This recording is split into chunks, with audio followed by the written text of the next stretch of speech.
In 1241, one of the largest armies in European history was annihilated by a smaller force, but they weren't defeated by swords or spears.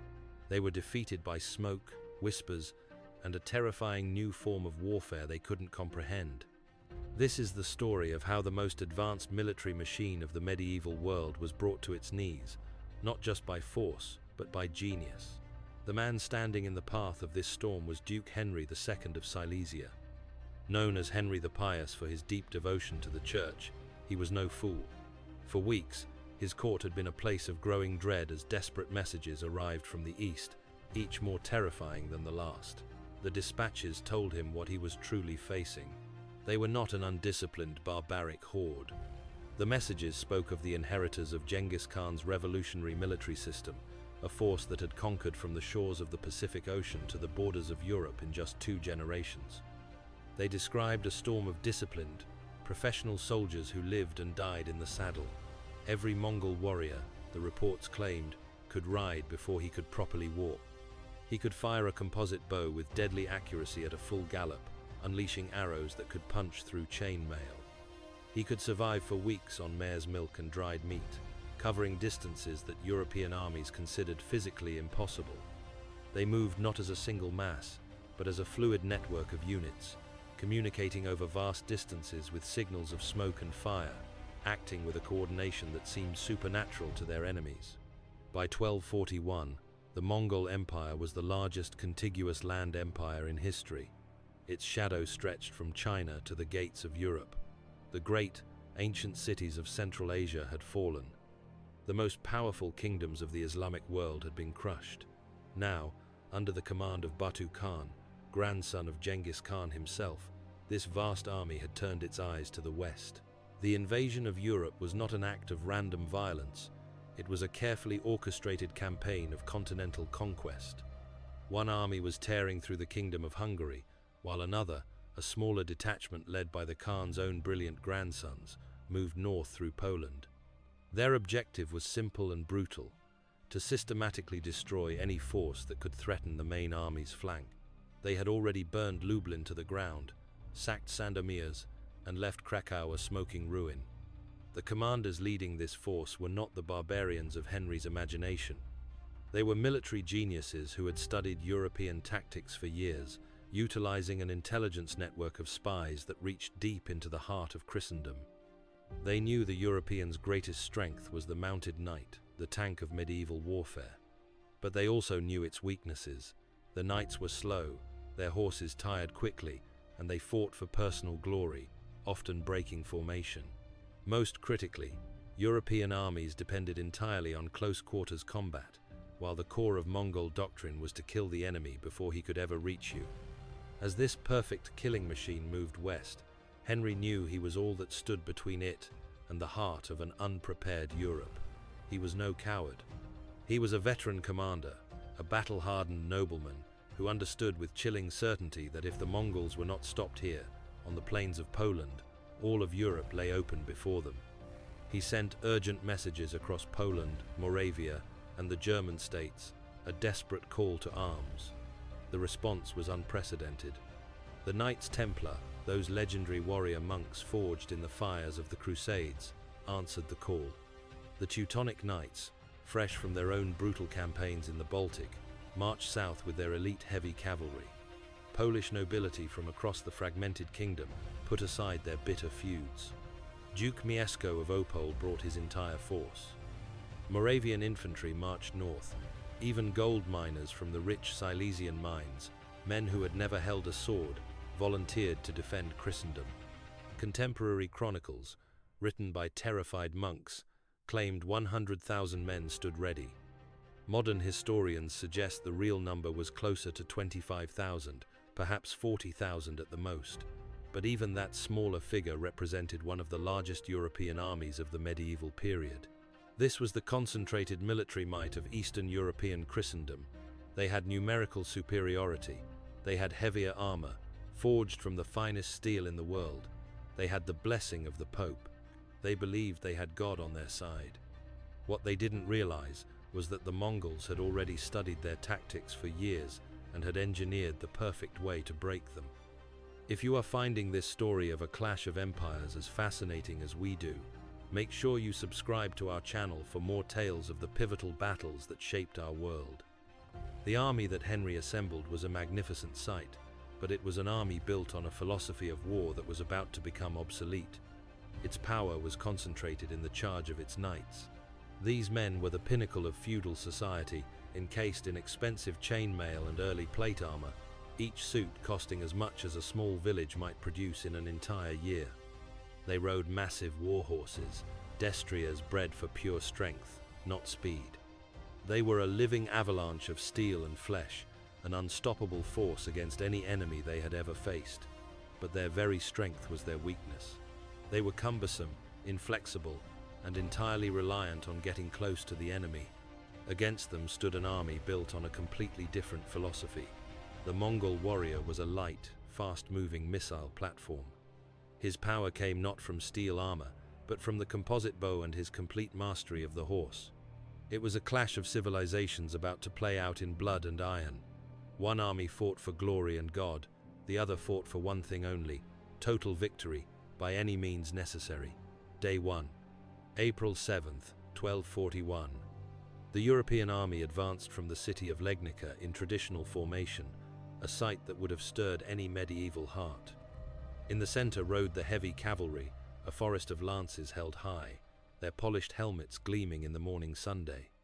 On the flanks marched the infantry Polish spearmen, Moravian crossbowmen, and the Silesian miners with their improvised weapons. They sang hymns as they marched. Priests moved through the ranks, blessing weapons. Banners flew high, the black cross of the Teutonic Order, the red cross of the Templars, the white eagle of Poland. It was a magnificent, arrogant display of power. Then, on the horizon, dust appeared. The first Mongol riders emerged like ghosts, light cavalry on small, shaggy horses. Some of the knights laughed. These were the terrifying Mongols, these small men on their small horses. But this wasn't an army preparing for a charge. It was a team of surgeons preparing for a dissection. The Mongol riders came within arrow range, but not European arrow range. Their composite bows could accurately strike a target at 350 meters, far beyond the effective range of European crossbows. They fired, their arrows arcing high, then wheeled their horses and retreated. Cowards, the Polish knights shouted. They run like rabbits. But this was not cowardice. It was calculated tactical doctrine. For hours, wave after wave of horse archers harassed the European lines. The Europeans raised their shields and endured, the constant thrum of arrows hitting wood and steel a maddening drumbeat. The psychological effect was devastating. Knights trained for the glorious clash of steel were instead forced to stand like targets while an enemy they couldn't reach slowly bled them to death. Horses screamed as arrows found gaps in their barding. Men cursed as shafts penetrated mail at the joints. Duke Henry ordered his crossbowmen to respond, but it was futile. By the time a man had cranked his cumbersome crossbow for a single shot, the Mongols were already out of range. As the sun began to set on that first day, the true horror of Mongol warfare became clear. By nightfall, hundreds of Europeans were dead or wounded, their morale beginning to crack. All night, Mongol drummers beat their war drums, a ceaseless, unnerving rhythm that kept the Europeans awake. But the true horror wouldn't begin until the sun rose, and Duke Henry was forced to make a decision that would spring the Mongol trap. Day 2 came with a blood-red dawn. Duke Henry, seeing the frustration in his ranks turning to dissent, knew he had to act. He ordered Duke Mieszko to lead a partial cavalry charge, not the entire force, but 2,000 of Poland's finest knights. Driven by a day of humiliation and the desperate need to prove that European steel could still triumph. The ground shook as they thundered forward, an avalanche of steel and fury. The Mongol light cavalry, appearing to panic, turned and fled. The Europeans pursued, their blood up, hungry for revenge. "We have them," Mieszko shouted. The pursuit stretched for miles. The European horses, carrying their immense armored loads, began to tire, but the Mongols always seemed just out of reach. It was exactly what they had been waiting for. It was the feigned retreat, their signature tactic.